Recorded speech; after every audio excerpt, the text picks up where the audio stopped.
So my guest on the podcast today is someone I've known for quite a long time, actually. She is a very important person in my life, primarily because she's actually my wife, as well as my co-founder and co-leader of Ghyston. So I'm really pleased to have a chat today to Emily. We're going to talk a little bit about the history of Ghyston and how we came to be, some of the things that are important to us, some of our favourite memories from the journey to date. And I hope you enjoy the show. So we're about to move office quite shortly, and that always seems like a good reflection point to look back and kind of think about where we've come from, what we've done, what we've achieved as an organisation. And it's been our whole existence here in this tower, hasn't it? Yeah, I remember actually when you had looked around some offices and came back and you were really excited about moving into Colston Tower as it was then. But we were on the 4th floor to begin with, and now we're on the 13th floor, so we have moved up. Yeah, and we just had half of that 4th floor, and we outgrew that quite quickly. So it was only 2 years we were in there, and then 10 years in here. Have you got any favourite memories from the last 10 years? I think probably the Ghyston launch party when we rebranded as Ghyston in 2017, and we had all the clients here, and it was really a really fun party. You organised most of it, and there was a lot of different activities in the different rooms, and everyone got really stuck in and involved, and it was really good fun. Yeah, that was really good fun. And for people who don't know, we started out of another company, and we did the big rebrand to be Ghyston and to be fully under our own sort of brand and definition at that point. So it was a really exciting time, that wasn't it, when we really got to kind of stamp our own mark and on the company and make it our own. Yeah, definitely. Yeah, it was really great. Proctor's helped us with the rebrand, and that was really good engagement.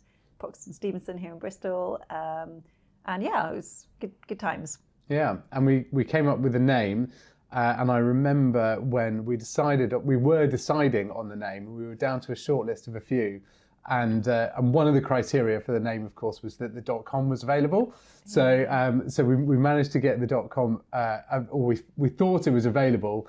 And we thought we would just do one final check before we decided on it, and suddenly the .com is not available. No. So we shared the names with all of the employees to kind of get their input into it, and of course, one of them thought it would be really funny to go away and buy what he thought was going to be the winning name, to buy the domain name. Yeah. Under our noses. I definitely had a moment of severe worry and frustration there. But he did sell it back to us and for not profit, and therefore retained his position in the company. I seem to remember it was really awkward, and it took ages to go through, and he regretted maybe doing that. Yeah, it was funny for a moment, and then not funny for a little while.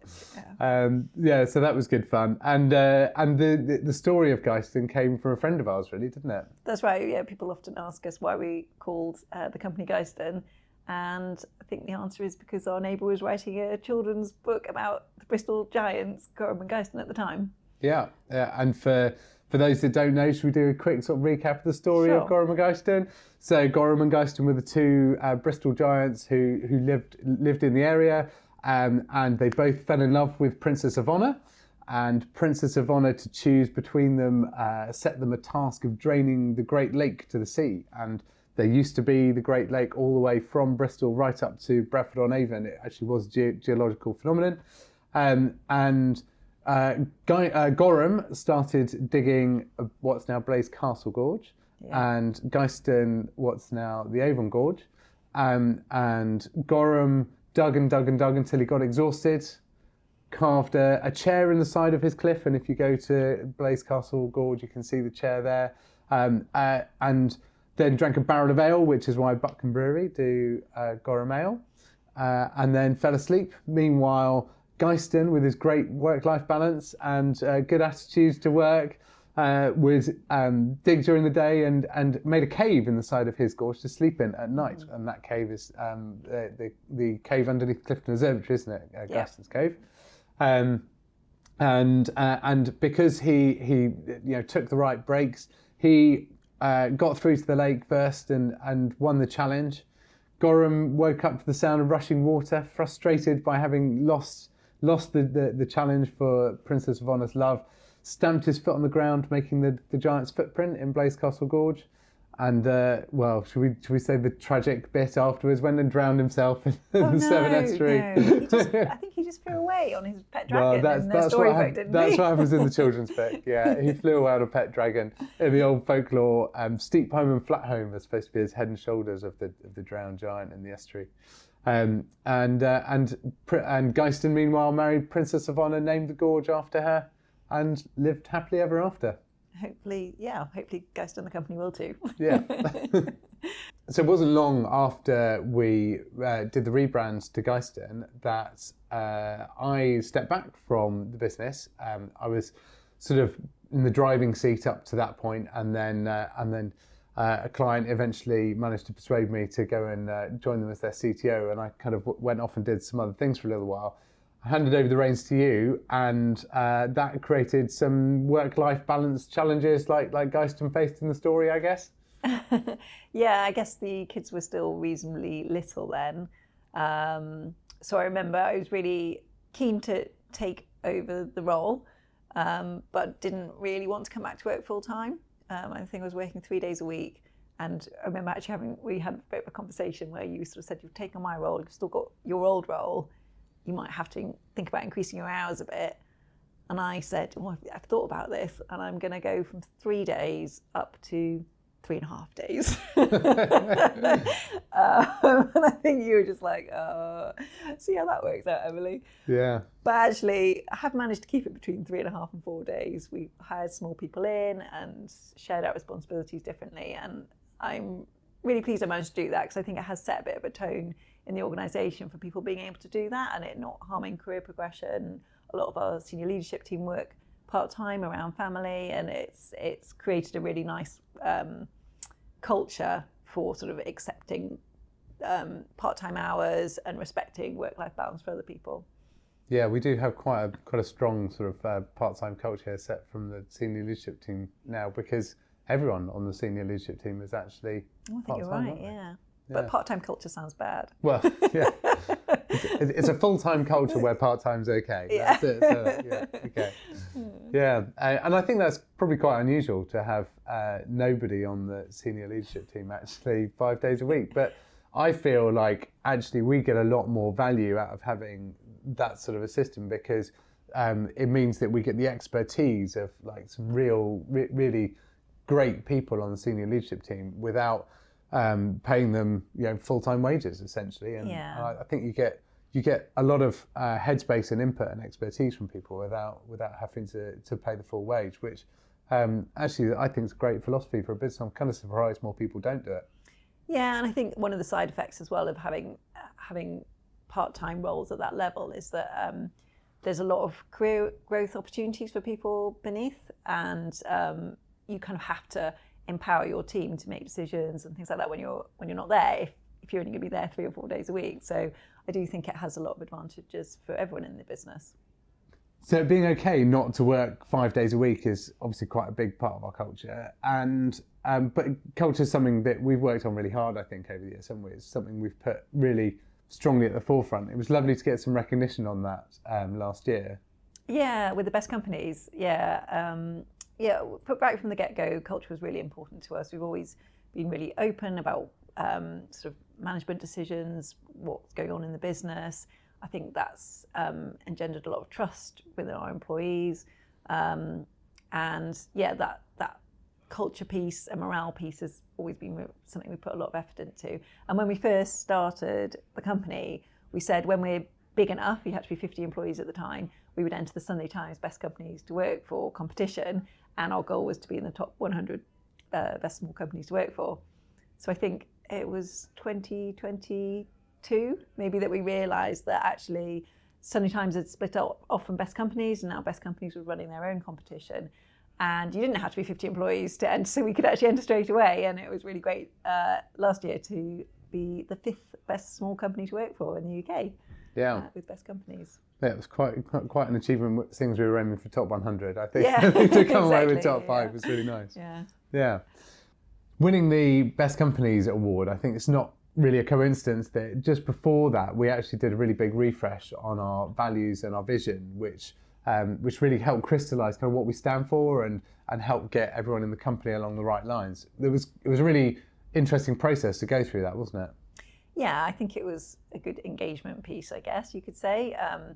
Definitely, as I said, like we're always trying to be really transparent with what we're doing with everyone in the business and thinking about what our vision should be, our sort of 10-year vision, was a really, really collaborative process. So we got together a kind of focus group of people from around the business, different job roles, different sort of stages in people's career, just to feed into what they wanted from Ghyston and what they thought the future could be. And we had sort of a couple of workshops. So went through a bit of an iterative process to come up with what we finally landed on as our vision statement. So it was, really good to engage the team and bring everyone on the journey. And I think everyone's really bought into it now. Yeah, and it feels like, staking that claim that we want to be the Southwest leaders in developing software with a conscience kind of feels very us, and it felt very kind of natural at the end of the day, didn't it? Yeah, it felt very genuine. Yeah, it felt like a good fit. And the sort of refocus of the values that sat behind that also felt like a really good, not so much kind of like a change or anything, but just a more succinct way of really talking about who we are. Definitely. I mean, coming up with a nice acronym that's easy for everyone to remember really helps. So we went from 5 values to 3, and our values are now innovation, collaboration, and excellence, which definitely, I think, sum up what we really stand for and what we do for our clients. Yeah, and despite the fact that most of the people in the company are too young to remember Vanilla Ice, that still definitely did help in cement it in people's memories, didn't it? So I feel like we have really lived those values for the last few years since we crystallised them. Working with the BMW innovation team, kind of really felt like we were at home with our innovation value and doing the right stuff there. Yeah, definitely. I think both with clients and also internally, we genuinely are always innovating and trying to do things better. So that one is, definitely something we live and breathe each day. Yeah, and I think the way that it's really like focused everyone in how we engage with our clients. I think we always were collaborative, but kind of just really putting that right to the front has really helped everyone remember that we are on the same team as our clients, and we're committed to doing the same things, committed to the same outcomes that they are. Yeah, for sure. And I think collaboration is one thing that's been harder for businesses post-COVID as well. So it's really great that everyone's back in the office a lot now, and great to see everyone, sort of the friendships that form around the office. And I think that does help when we go to clients, that people genuinely care about each other and care about their team. And I think that comes across in the work that we end up doing. Yeah, I think I've seen it, especially over the last year or so, with some of our fintech clients, where we've been working in very close collaboration on mixed teams with them. Yeah. And they just really love the way that they get to know people, and that people become part of their teams and all sort of feel very joined up. And I think sort of the length of those engagements is sort of testament to how well that's working. Yeah, definitely. And we always get really positive feedback from our clients on the Ghyston people that are in their teams, don't we? So yeah, it's nice. And that kind of feeds us into the excellence one as well, where I think it's being leaders in software development with a conscience is actually, we've discovered that we got so much to teach a lot of these organisations we go in and work alongside, and they're really starting to value and see how much they can learn from us and the way we work. Yeah, sure. I think our processes are a really important part of that. So we've clocked up a lot of projects for a lot of different clients over the years. I think well over 100. Are there any that stand out to you as being particularly sort of symbolic of our values? Oh, that's a tricky one. There are a lot. I think one that I really always enjoyed talking about was the collaboration with Newton, working with Iceland. I think because the purpose behind the project really fitted with our sort of conscience goal, to keep people out of food banks, basically, by keeping prices low. That just really stands out for me. Yeah, and we've done lots of collaborations with Newton, so I think that sort of that says quite a lot about how we like to work alongside people and do things with them. And I've had several sort of quite high-profile projects with them across defence, retail, manufacturing, and lots of different areas, which I think has been an interesting journey. And food's been a little bit of a theme with them as well, hasn't it? In some areas. The Green Core project was one of our biggest at the time. And manufacturing, I didn't know beforehand, but manufacturing nearly all the sandwiches that you might buy in a shop. Yeah, that's right. So it's been a long and interesting journey for the last 12 years, all in this building. Colston Tower when we moved in, Beacon Tower now, and 10 years in this office on the 13th floor.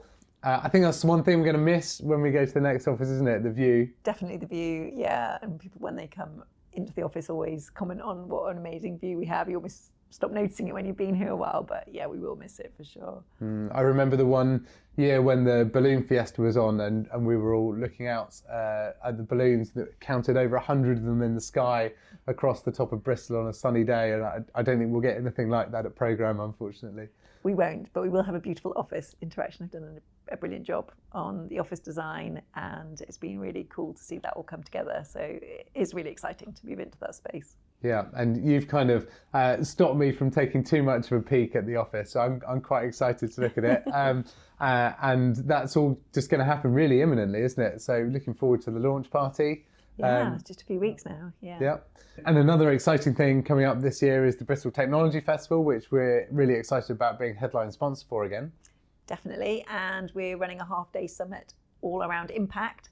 So just thinking about the rate of change of technology, how that's impacting businesses. We're hoping to get lots of local businesses in the region coming along and sharing ideas and celebrating as well all the change that's happening and how we can use it to transform businesses.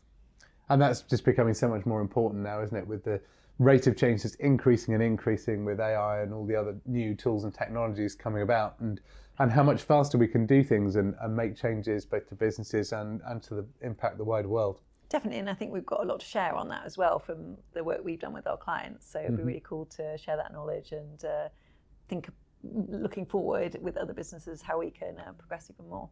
Yeah, and then at the end of the week, we're going to be wrapping up as well with an event sort of just looking back on the week, really. Yeah, and everyone can share their learnings, and there's often chat about what's next, what should we do next as a sort of region, so that'll be really cool. So yeah, lots to look forward to in the year ahead. I'm very excited about seeing all these things and what's going to happen.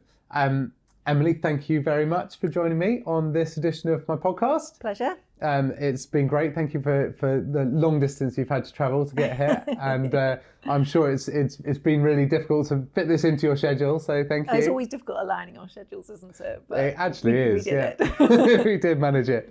And next time we'll be filming from the podcast studio in the new office, which I'm very excited about. Yes, it's great. You're going to love it.